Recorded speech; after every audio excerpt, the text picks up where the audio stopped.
Hello guys, मैं आपका अपना फ्रेंड अजय यादव आज आपके लिए लाया हूँ एक नया वीडियो जिसमें हम बीज प्रौद्योगिकी के सिद्धांत एवं विधियाँ के अंतर्गत एमसीक्यू क्वेश्चन को सॉल्व करेंगे। तो चलिए हम आज का अपना पहला क्वेश्चन सॉल्व करते हैं। हमारा पहला क्वेश्चन है, सीड लॉट के प्रमाण पत्र का रंग होता है। तो सीड लॉट के प्रमाण पत्र का रंग नारंगी या हरा होता है। अगला क्वेश्चन हमारा, शुष्क अवस्था तोड़ने के लिए गर्म जल उपचार का उपयोग किया जाता है। तो किसमें किया जाता है? मसूर के बीजों में इसका उपयोग किया जाता है। अगला क्वेश्चन हमारा, बीज और अनाज के बीच अंतर है। तो किसका मुख्य अंतर है? तो आनुवंशिकता की शुद्धता का मुख्य अंतर है। अगला क्वेश्चन हमारा, बीज स्वास्थ्य की ब्लाटर विधि मुख्य रूप से पता लगाती है। तो क्या पता लगाती है? कवक का पता लगाती है। अगला क्वेश्चन हमारा, सीड कोड पेरियोडिक्सिस टेस्ट का उपयोग किया जाता है। तो किस में किया जाता है? सोयाबीन में इसका उपयोग किया जाता है। अगला क्वेश्चन हमारा, T2 परीक्षण में बीज के जीवित ऊतकों का रंग बदल जाता है। तो रंग कैसा हो जाता है? लाल रंग में परिवर्तित होने का कार्य करता है। अगला क्वेश्चन हमारा, भारत में सामान्यतः कितनी पीढ़ी प्रणाली के बीजों का उत्पादन होता है? तो भारत में सामान्यतः 3 पीढ़ी प्रणाली के बीजों का उत्पादन किया जाता है। अगला क्वेश्चन हमारा, सबसे बड़ा और भारी बीज कौन सा है? तो सबसे बड़ा और भारी बीज लॉन्डिनेसिया को माना जाता है, जबकि विश्व में सबसे छोटा और सबसे हल्का बीज आर्किड का है, जिसमें 1 ग्राम में लगभग आर्किड के 10 लाख बीज बनने का काम करते हैं। अगला क्वेश्चन हमारा, बाहरी बीज कोट है। तो बाहरी बीज कोट कौन सा है? टेस्टा एक बाहरी बीज कोट है। अगला क्वेश्चन हमारा, शरद वाली नस्ल को बसंत वाली नस्ल में बदलने की तकनीक अर्थात बसंतीकरण की खोज किसने की थी? तो लाइसेंको ने इस कार्य को किया था। अगला क्वेश्चन हमारा, द्विबीजपत्री एल्ब्यूमिनस बीज है। तो कौन सा बीज है? आरएनडी का एक बीज है। अगला क्वेश्चन हमारा, बीज की शुष्क अवस्था तोड़ने वाला हार्मोन है। तो जीए बीज की शुष्क अवस्था को तोड़ने वाला एक हार्मोन है। अगला क्वेश्चन हमारा, प्रमाण की आवश्यकता नहीं होती है। तो प्रमाण की आवश्यकता किसके लिए नहीं होती है? न्यूक्लियस बीज सीट को नहीं होती है। अगला क्वेश्चन हमारा, आईएसटीए की स्थापना कब हुई थी? तो आईएसटीए की स्थापना सन 1924 में की गई थी। अगला क्वेश्चन हमारा, शुष्क अवस्था के लिए हार्मोन है। तो शुष्क अवस्था तोड़ने के लिए हार्मोन्स आईए है।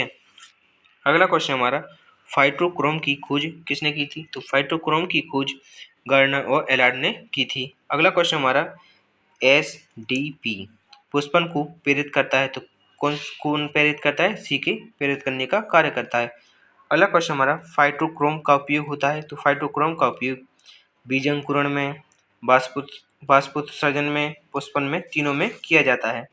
अगला क्वेश्चन हमारा, दीपकालिका की खोज की एवं इसका अध्ययन किसने किया था? तो गर्नर एवं एलार्ड ने दीपकालिका की खोज की थी एवं इसका अध्ययन किया था। अगला क्वेश्चन हमारा, बसंतीकरण की क्रिया का प्रथम बार वर्णन किया था। तो प्रथम बार वर्णन किसने किया था? लाइसेंको ने इसका वर्णन किया था। अगला क्वेश्चन हमारा, लेग्यूम बीजों में शुष्क अवस्था का कारण है। तो क्या है? कठोर बीज चूल इसका मुख्य कारण है। हमारा अगला क्वेश्चन है, बीजोपचार का सही क्रम होता है। तो कवकनाशी, कीटनाशी और राइजोबियम सही क्रम होता है। अगला क्वेश्चन हमारा, पुष्पी पीरक एवं बीज अंकुरण दोनों से ही संबंधित रजक है। तो क्या है? फाइटोक्रोम इन दोनों से संबंधित है, जबकि इसकी खोज किसने की थी? तो इसकी खोज गर्नर और हालार्ड ने की थी। फाइटोक्रोम का संबंध दीप्तकालिकता से होता है, उन्होंने बताया था। अगला क्वेश्चन हमारा, स्टेल सीड ब्लेड तकनीक है। तो बारीक बीज बुआई के लिए इसका उपयोग किया जाता है। अगला क्वेश्चन हमारा, न्यूक्लियस सीड प्रोडक्शन हेतु प्रजनक बीज बाजार में पृथक्करण दूरी रखी जाती है। तो कितनी दूरी रखी जाती है? 1000 मीटर दूरी रखने का कार्य किया जाता है। अगला क्वेश्चन हमारा, किसके द्वारा आइसोजेनिक लाइंस को उत्पन्न किया जाता है? तो रिक ट्रेंट बैंक कार्सिंग के द्वारा आइसोजेनिक लाइंस को उत्पन्न करने का कार्य किया जाता है। अगला क्वेश्चन हमारा, संकर धान की लागत को कम करने के लिए कौन सा ग्रोथ हार्मोन सबसे उपयुक्त होता है? तो एनए सबसे अधिक उपयुक्त होता है। अगला क्वेश्चन हमारा, वे बीज जिनमें डाले गए जीन के कारण अगली पीढ़ी में उगने की क्षमता समाप्त हो जाती है, कहलाती हैं निवेश जीन कहलाते हैं। अगला क्वेश्चन हमारा, अंकुरित बीज में शकरा का कौन सा रूप होता है? तो मेल्टोज इसका एक रूप होता है। अगला क्वेश्चन हमारा, किस बीज का प्रसारण होता है? तो कपास बीज का प्रसारण होता है। अगला क्वेश्चन हमारा गाजर प्रमाणित बीज उत्पादन कैसे किया जाता है? तो जड़ से और बीज विधि दोनों से ही किया जाता है।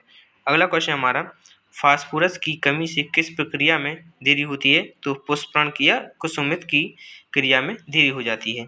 अगला क्वेश्चन हमारा PPV और ERA के अंतर्गत मक्का और धान की किस्मों की संरक्षण अवधि है? तो 10 वर्ष अवधि है। अगला क्वेश्चन हमारा PPV और FRA का मुख्यालय कहाँ स्थित है?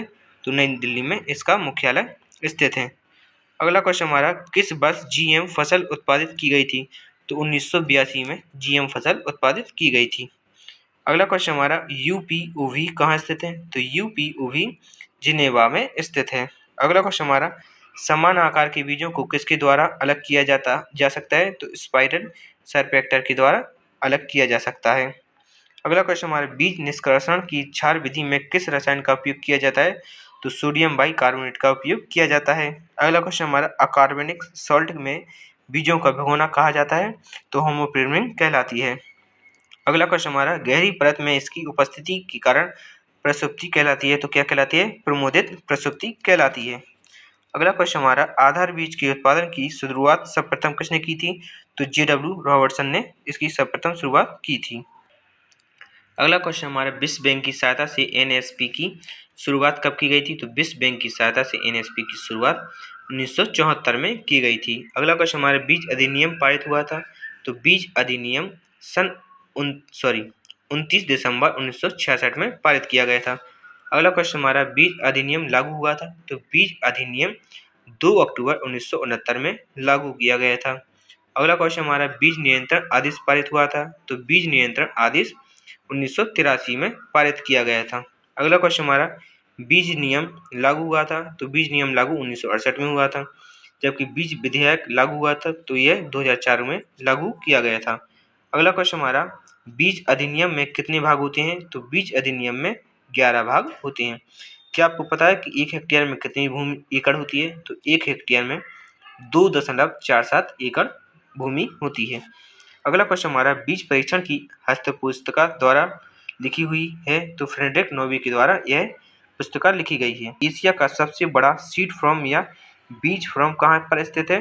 तो राजस्थान में स्थित पर सूरतगढ़ गंगा नगर में यह। अगला क्वेश्चन हमारा कार्यकारी नमूने में कम से कम बीजों की संख्या होनी चाहिए? तो 2500 बीजों की संख्या होनी चाहिए प्रस्तुत नमूना में। अगला क्वेश्चन हमारा अंकुरण क्षमता बताइए?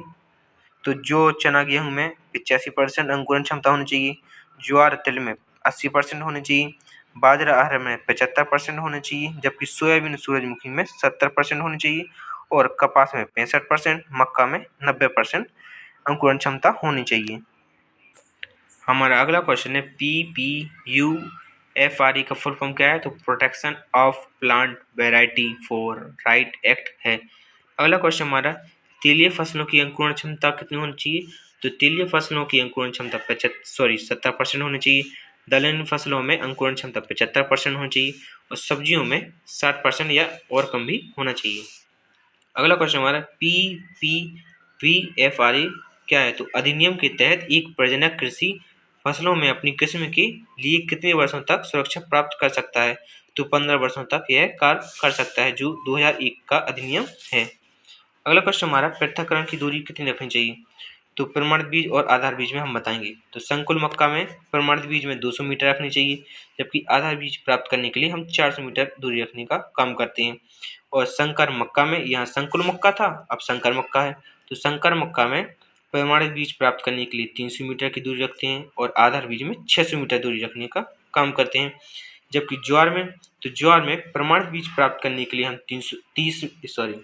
3 मीटर दूरी रखने का काम करते हैं और आधार बीज प्राप्त करने के लिए भी हम 3 मीटर ही दूरी रखने का काम करते हैं अन्य किसी फसल से ज्वार की। अगला क्वेश्चन हमारा मूंगफली में प्रमाणित बीज प्राप्त करने के लिए हम 100 मीटर का दूरी रखते हैं और आधार बीज प्राप्त करने के लिए हम 200 मीटर दूरी रखने का काम करते हैं। अगला क्वेश्चन हमारा उर्वरक से बीजों की दूरी कितनी रखना चाहिए या कितनी रखना आदर्श होता है? तो उर्वरकों से बीजों की दूरी 2 सेंटीमीटर रखना चाहिए। अगला क्वेश्चन हमारा अंकुरण प्रतिशत को प्रोत्साहित करने वाला रसायन कौन सा है? तो अंकुरण अंकुरण प्रतिशत को प्रभावित करने वाला या प्रोत्साहित करने वाला रसायन साइटोकाइनिन जैविन माना जाता है।